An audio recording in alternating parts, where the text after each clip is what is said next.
Maswera sei mese. Nasi ndauya neremedy yeavo vanoti tete tapera mafeelings mbaye mukati hamuchisina. Hapasisina mafeelings akapera tete. Anditika ungave mukadzi ungave murume tiri kubata kwese anditika. So now iripo ndekuti ngatitange nekuti Facebook redu rakahekwa. So page redu rino iri ndora page redu nyowani ratakushandisa. Vasati vafollowa page, followai page redu anditika ndiro page ratakushandisa. Then chechipiri mukaona video isina kupera, followai page.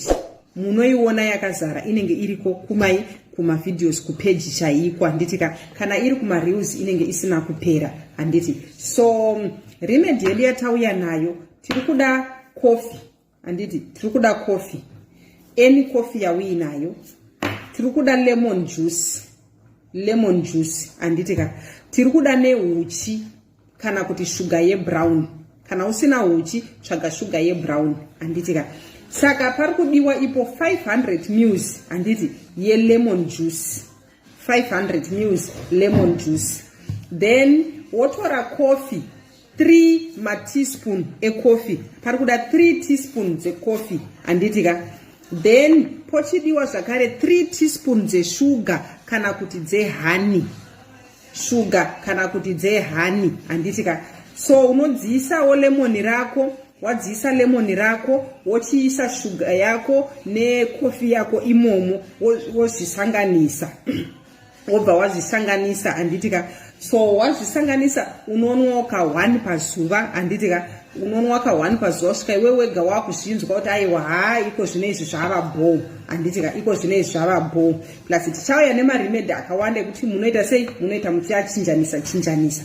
So munowaka 1 pazuva asi musaiite remedy iyi please muchiziva kuti baba vekwenyu vari kure vanozodzoka after 1 week kana kuti mai vekwenyu vari kure vanozodzoka after 1 week. Hamuzogone kuzvidzora anditika. So itai muchiziva kuti partner yenyu nhasi iripo mobva manwa mogadzira remedy yenyu monwana muchida kutonwa mese monwa mese anditika. So itai muchiziva kuti partner yenyu inenge iri padhuze. So pamwe panachida kutaura kuti mafeelings sometimes kupera kwawo dzimwe nguva inenge itori mhepo anditika. Kazhinji kana munhu aine maspiritual husband kana maspiritual wife, mafeelings anoenda anodiwa nespiritual partner yako iyoyo inoba mafeelings. Saka zvimwe zvacho zvinotoda futi kunamatirwa, zvimwe zvacho zvinotoda kunamata nekudzinga mhepo because anenge atori maspirits anenge achikukonzera kuti iwewe usaite usanzwe mafeelings. Kana iwewe watadza kunzwa mafeelings chaakutera imba yakutoparara. Anti murikona. Saka panoda kuti uite sei woitawo uchizvinamatirawo because mhepo chainoita inonyangira neweakness iripo yobva yanokuataka.